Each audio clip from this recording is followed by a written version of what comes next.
Hi, Mekenna. Thank you so much for your thoughts and for your um, video.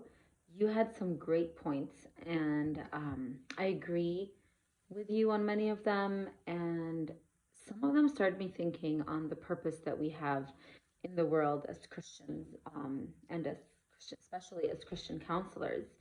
Um, you were mentioning that in the time of Jesus, there were people who were demon possessed and they were considered abnormal and cast out, and how Jesus brought healing to the one man that you had mentioned.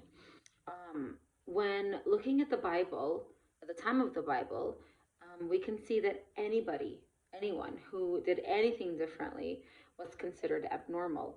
Um, those with illnesses like leprosy, those who had physical abnormalities were also cast out of society. It's similar to what we do in our societies now. We cast out those who we think are different from us, in the way of stigmatizing them. We put a stigma on people with mental illnesses, and that doesn't help. That just adds to their difficulties and their negative feelings and thoughts.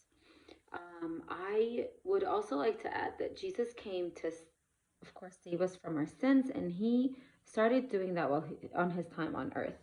Um, we can see how he tried to change people's minds about themselves and about others, especially in the story of the adulterous woman in John 8 1 11, when the men brought the adulterous woman and asked Jesus his point of view, whether they should stone her or not. And he said, those without sin should cast the first stone. We see how they all left the woman alone, and I believe that Jesus was trying to work on them, recognizing that they are also sinful.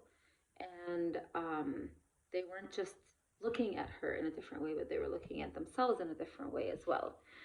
Jesus brought healing to many people's um, physical, their bodies, and he always touched their soul when he gave them healing. And finally, through his death, he also brought healing to us all. When God created us, as in Twistle in 2015 talks about, God wanted us to be his representatives on earth. Um, just like Jesus was here to change people's minds and to change our minds about ourselves, I believe that um, God can change the way that sin has twisted us in not being God's representatives, and now we can be God's representatives, um, through helping others heal. The way we can do that is through education, practice, wisdom of other counselors, also spiritual guidance from God. And I pray that through all of these things, we can have God's healing power in our sessions.